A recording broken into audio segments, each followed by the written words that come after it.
السلام عليكم ورحمة الله وبركاته. النهارده احنا بنصور لكم فيديو جديد. الفيديو ده عن مراحل عمايل الجبس البلدي من البداية للنهاية، من أول مرحلة الصب لغاية مرحلة التعليف السقف، وهنتكلم في الفيديو ده عن بعض الملاحظ المهمة جدا والفروقات ما بين الجبس البلدي والجبس البار. نعزل البنك بالزيت علشان البلاط يطلع معانا على طول من على البنك. حلو. طب انت شايفك قاعد تفرش البنك بعد ما حطيت الزيت، طبعا بتفرشه بالكيسه، ما تهمش معاك فرشه وتفرش بين زيت عشان الفرشه بتشرب زيت كتير. الفرشه بتشرب زيت كتير مني. انما انت بتعمل معايا عازل حضرتك، فبتكون احسن يعني وافيد في فرد الزيت على البنك. وبتقول لي بقى كده يا سيد، انتوا ايه العجين اللي بيتصب ده؟ ده جبس سينا حضرتك، من افضل انواع الجبس عندنا. زي ما حضرتك شايف كده بنفرد العجين فوق طبقه الزيت على البنك طبعا. ايوه، العجين ده بنعمله ازاي الاول؟ حضرتك بنملى 3/4 البستله ميه وبنفضي الجبس فيها. تعرف تفضل لي البستله اللي انت بتملاها ميه دي بتحط فيها جبس قد ايه؟ حوالي، هو البنك البلاط بياخد حوالي شكاره ونص جبس. البنك ده طوله قد ايه وعرضه قد ايه؟ البنك ده طوله 240 وعرضه البنك 120. ماشي. حضرتك بفرد العجين زي ما حضرتك شايف كده، عجين الجبس بفرده معايا اهو. تمام.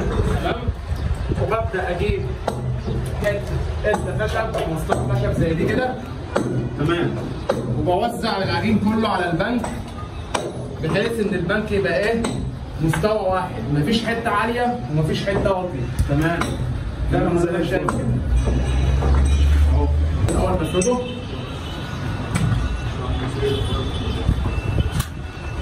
تمام. دي طبعا مرحله هيفرد العجين. تمام. وببدا حضرتك اجيب الفايبر بتاعي. الفايبر هنا هو مقطعه على نفس مقاس 240 برضه، نفس مقاس البنك بتاعه بالظبط، وبيبدا يفرد. انت دلوقتي شغال بتفرد على عجين فايبر. تمام. طب انا بشوف ناس بتفرد كتان. طبعا احنا عايزين حته كتان كده عشان نوريها للناس. هات لي كده حته كتان. في ده كتان اهو. تمام. في ناس بتفرد على عجين كتان. تمام. قول لي بقى ايه الفرق ما بين ان انا افرد كتان وافرد فايبر؟ الفايبر عزمه بيبقى شديد معايا. يعني حضرتك ممكن اشيل الحته افضل الف بيها كده في الهواء عمرها ما هتتكسر مني. طبعا لو عملت كده بالكتان وشلت الحته غلط، الكتان هيقوم جاي مفرتك الحته معايا، هتتفرتك حتت. طيب هي دي مزايا بس؟ لا، في ميزه ثانيه. تمام. الميزه الثانيه حضرتك ان الكتان بيظهر في ظهر الجبس من ورا، يجي معايا في التقطيع. تمام. بيظهر في ظهر الجبس من ورا، ما بينزلش. انت دلوقتي بعد ما فردت الفايبر بتاعي على البلاطه كامله، تمام، عملت ايه؟ بغطس الفايبر تحت شويه، بنزل المستوى بتاعه تحت شويه علشان اديله طبقه عجين تاني فوق. تمام. عشان يديله عزوم ويبقى طبقه الجبس نفسها قويه، والفايبر ده وصل للمصاب. ايوه. ما يبقاش على الوش. طيب هنرجع احنا تاني بقى للميزه ان انا بشتغل بفايبر، ما بشتغلش بكتان. تمام. انت قلت لي واحد ان هو بيخلي البلاطه معايا لينه، ما بتتكسرش. تمام. بتديني صلابه كمان، صلابه جامده عن الكتان. حلو. طيب الكتان ممكن يزهق الكهربائي وهو شغال. حلو. انا لسه هكلمك في النقطه دي. لسه هقول لك ايه، ان ممكن الكهربائي وهو بيفتح بالكتان، هو طبعا الكهربائي بيفتح في حاجه اسمها خواشه. طب الخواشه دي ممكن هو بيفتح بالكتان تضايقه جدا او ما تطلعلوش الفتحه مظبوطه. انما لما انا بشتغل بفايبر، الكتان الخواشه بتاخد وتدي مع الفايبر عن المربعات بتاعت الفايبر. تمام. فبتطلع له الفتحه بالخواشه مظبوطه بالظبط. طبعا هو حط الطبقه الثانيه اهي اللي بيملى بيها بقيه الجبس بعد ما حط الفايبر عشان يزود ايه؟ السماكه او التخانه بتاعت بلاطه. وبعد اذن حضرتك برضه عايز اوضح معلومه، ان لو الطبقه الثانيه لو ما اتلحقتش فوق الطبقه الاولانيه وهي طريه، يبقى زي قلته. يعني انت عايز توصل لنا معلومه ان احنا لازم نشتغل على العجين ده وهو طري، اللي تحت يكون طري واللي فوق برضه يكون طري، يعني فوق يكون طري برضه. لازم اللي تحت يكون طري، لان لو اللي تحت ما بقاش طري زي ده كده طبعا يدخل فيه كده، تمام؟ لانه لما هيجي يكتل البلاطه دي في السقف اللي هيشيل هو الظهر، فلازم الظهر دون يكون لازق وماسك في اللي تحت يكون طري زيه، لازم الاثنين يكونوا طريين عشان يمسكوا في بعض كويس. حلو، يعني انت قصدك ان لو اللي تحت نشف، الطبقه اللي تحت نشفت، أيوة. وانا بفرد الفايبر بتاعي، اما اجي احط الطبقه الثانيه تعمل عازل، هتعمل عازل، يبقى انا عندي طبقتين من الجبس، يبقى كده البلاطه مش ماسكه نفسها، يبقى ما بقتش محمله خلاص فصلت. لما اجي اعلق هتقوم الحته البلاطه اللي فوق اللي هو العجين اللي فوق اللي هو الطري اللي انا حطيته فوق الناشف، حلو، هيبقى هو اللي ماسك في الكتان بتاعي، تمام؟ فلما هينشف هيقوم فاصل الفايبر، هيقوم واقع لوحده، هيتبقى الطبقه بس هي اللي متعلقه في السقف اللي هي اللي فوق دي، لانها طبعا مش ماسكه في اللي تحت كويس. دلوقتي انا بمشط البلاط اللي هيمسك فيه الكتان.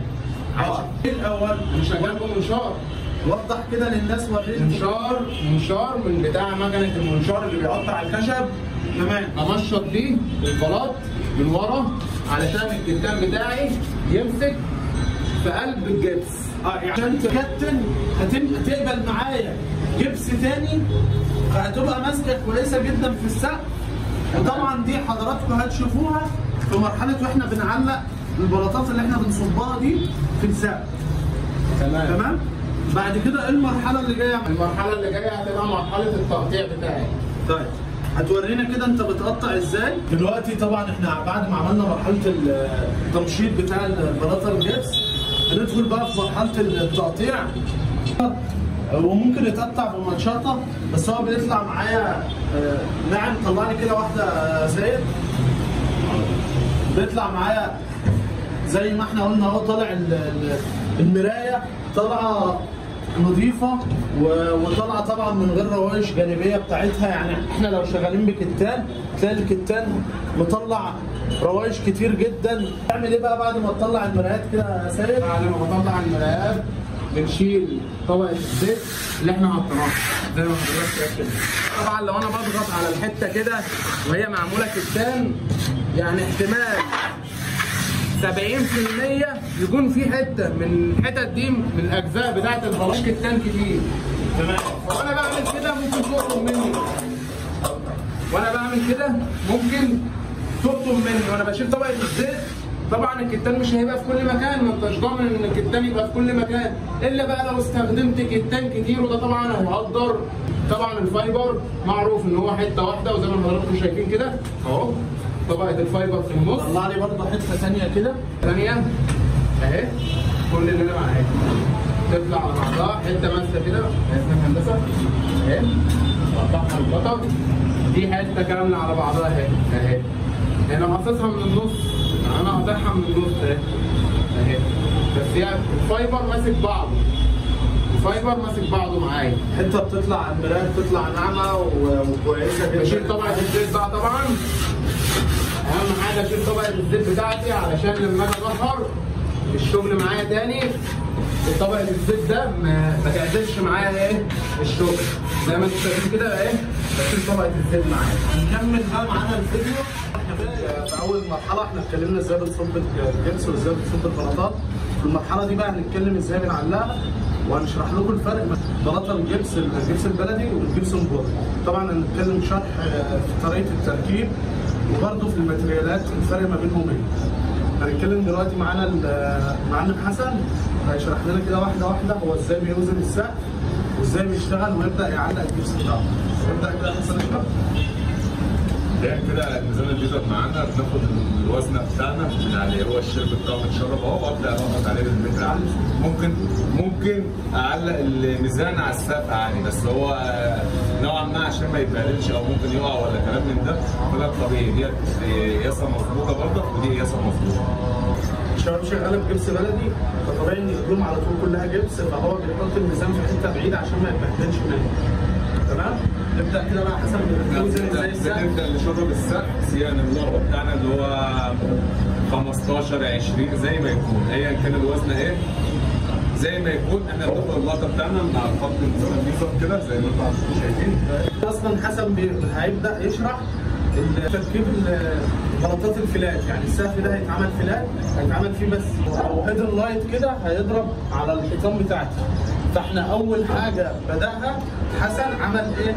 ادى المكان اللي في الفاضي ده من السقف بيديله حاجه اسمها بلانك. خلاص ده بينعمه، تضرب عليه يبقى كويس جدا وما بقاش فيه اي مشاكل، لان طبعا الخرسانه زي ما حضراتكم شايفينها عامله كده. تمام؟ اول نقطه زي ما حسن كده اتكلم فيها، هو بيبدا يشغل الميزان بتاعه ويبدا يشرب من عليه السقف عشان يوزن السقف كله يبقى ليفل واحد.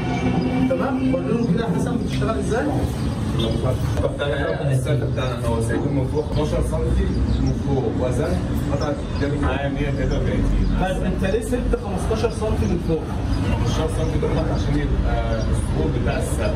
ايوه يعني الصوت ده احنا اللي بنحدده، سواء بنسيب 10 بنسيب 12 بنسيب 15، ده على حسب الصوت. على حسب الصوت. تمام.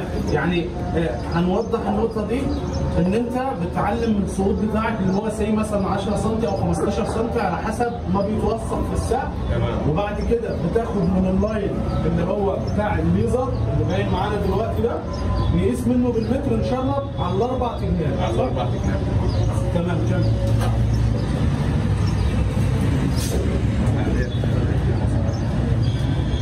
هو اصبح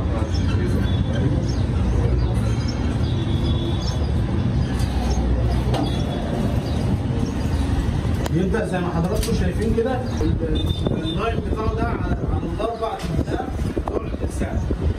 طيب خلاص هنا احنا نعتبر نهينا مرحله الميزان. خلاص يا جماعه بنشرب السقف اهو، كان نضغط من على الميزان بتاعنا نبدا تضرب فيه عشان نقدر نشتغل عليه من البدايه لحد النهايه. يعني بعد ما طبعا ما بنشرب السقف كده زي ما قلنا بنظام الليزر، بنبدا بقى نشد خيط على الاربع تجناب بتاع الغرفه، عشان ده بيبقى الليفل بتاعنا بتاع البلاطات الجبس او مستوى السقف هيبقى على الليفل ده. تمام؟ بعد كده بندخل لمرحله ايه؟ بعد كده بنخش في مرحله تنظيف السقف وبنديله المسامير ونشد الايد بتاعنا عشان نبدا نرص النار بتاعنا. تمام. بنوري الناس طبعا كده احنا اول ما خلاص ما بنوزن السقف بتاعنا بنبدا نرش له ميه. ايه بقى حسن الفكره في ان انت بترش السقف ميه؟ الميه بتنزل اي تراب على السقف بحيث عشان التراب معايا بيعمل عازل، والعنكبوت برضه بيعمل عازل معايا في الجبس بالذات. دي مهمه كتير، يعني ناس كتير ما كانتش تعرف المعلومه دي. لو الشغل بعد كده بيريح بسبب العنكبوت. التراب ممكن يمسك، يعني بيمسك بس برضه ملوش عمر. لما السقف بيتجسم معانا كده بنفتح المسام بتاعت الخرسانه ذات نفسها، اي عفره ولا اي حاجه بتنزل. يعني العنكبوت والعفره بتعمل معاك عازل مع السقف ما بتخليش يمسك كويس. تمام؟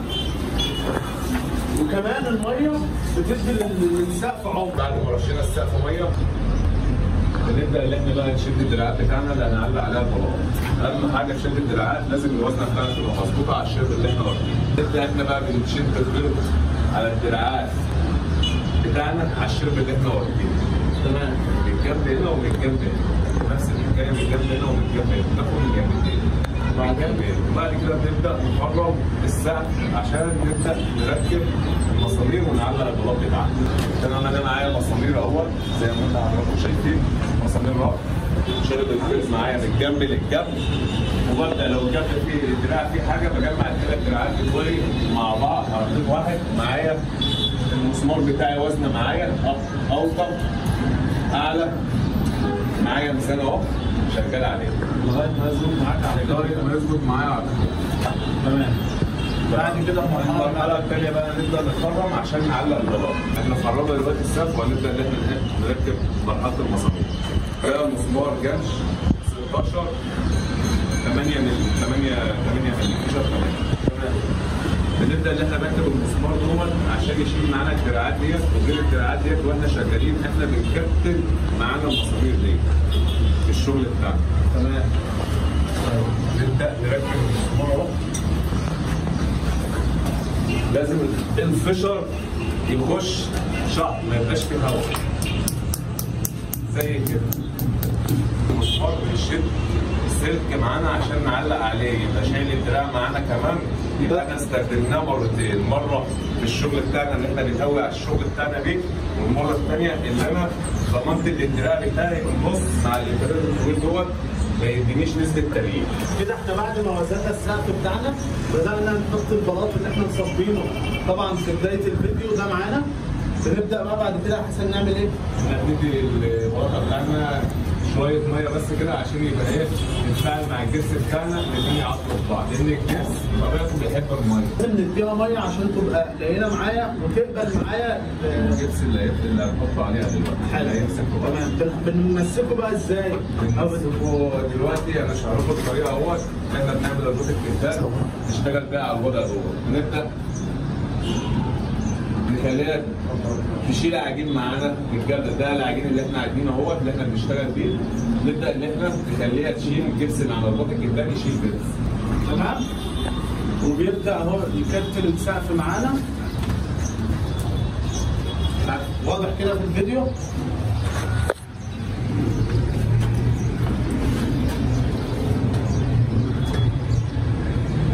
بيبدا يديله ربطه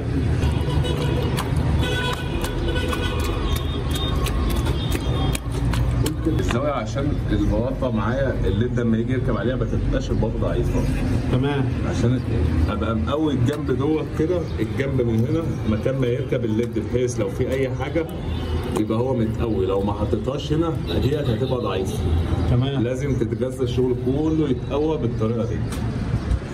وبنبدا اللي احنا ناخد زي ما هو خد كده داير ما يدور بقى، وبنبدا ندي فوابير في السقف مكان المسامير اللي احنا عاملينها ديت.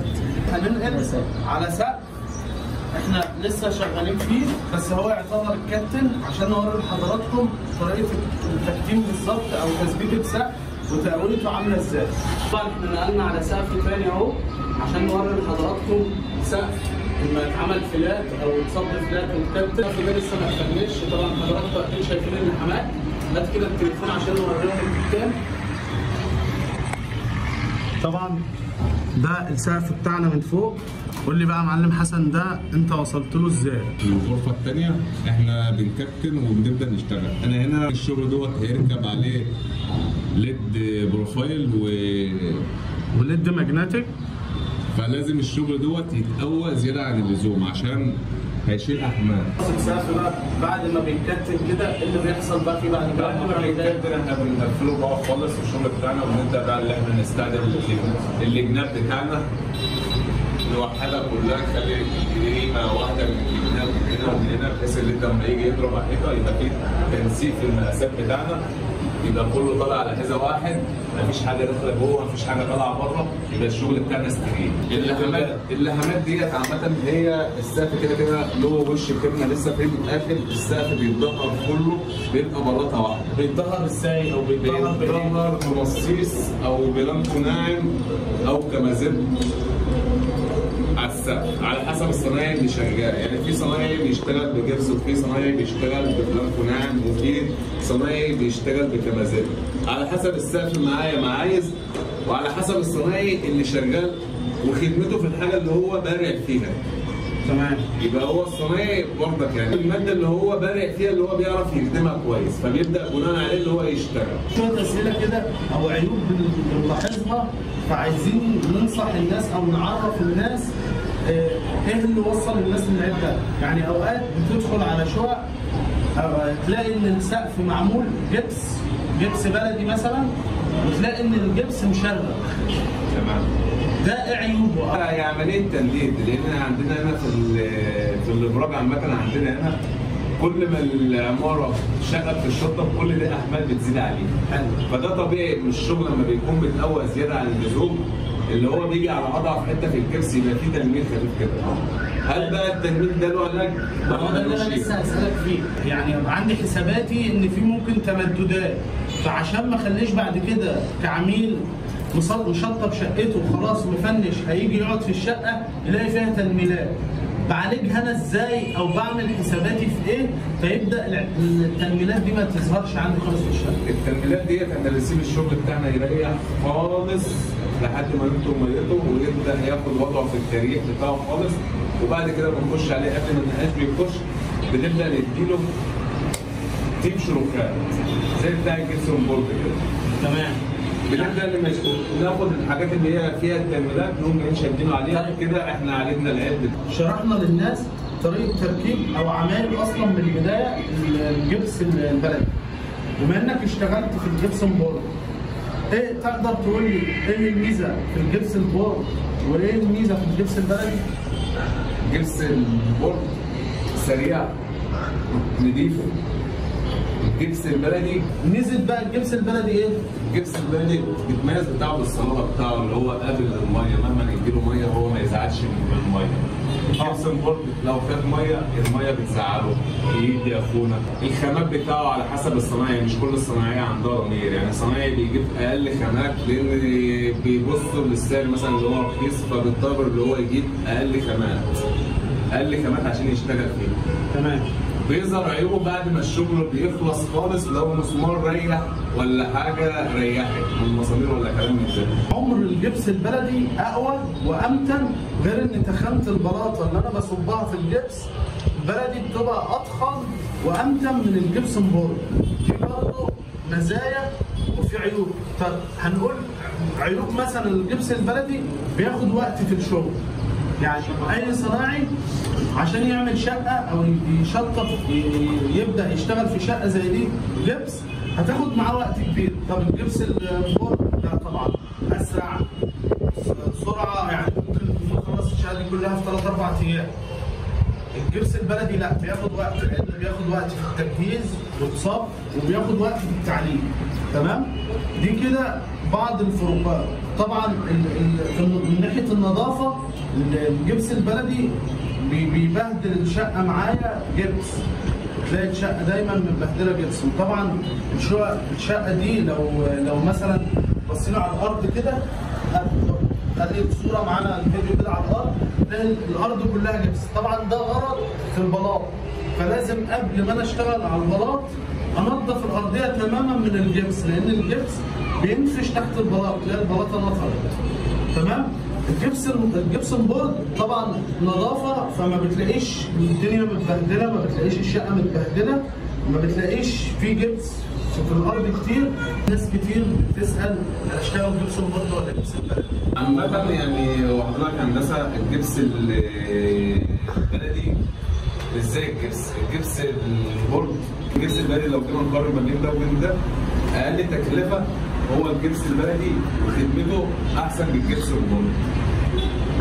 لان السقف بيتمشى عليه المحاره كلها، السقف بياخد المحاره بتاعه. اما بالنسبه للجبس البورد فهو شريط اللحام بس بيتاخد على اللحامات بتاعه.